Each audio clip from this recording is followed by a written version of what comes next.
ఆమె ఇది ఆ రాజ్యసభలో వస్తుంటుంది. ఆయన వస్తుంది వస్తుంది. ఆమె రాజ్యసభలో ఒక చిన్న మూట లేదు పాపం. ఆ మూట ఎత్తుకుపోయేదాకా వెళ్ళేవాడు. కట్ట పెట్టుకుని వస్తుంటే టక టక టక వస్తుంటే ఆయన పాండ్యరాజు ఒక తట్ట పైన ఆ మూట పెట్టుకుని తీసుకొచ్చి ఇచ్చేస్తాడు. అది ఆ సీన్ చాలా బాగా చూపించినాడు సినిమాలో. అవ్వయ్యా దాంట్లో ఆమె గొప్ప పండిత. ఆమె యాక్ట్రెస్ కూడా. ఆమె పేరు సుందరాంబాళ్.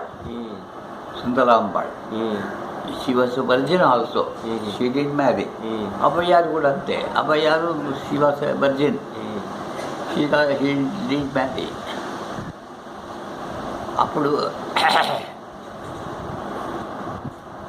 ఆమె శివభక్తురాలు. శివునికి అర్పణమైపోయింది. నా ప్రాణమంతా ఆయన్నే, నా యవ్వనమంతా ఆయన్నే, నాకు ఇంకా భర్త లేడు అనేస్తుంది అని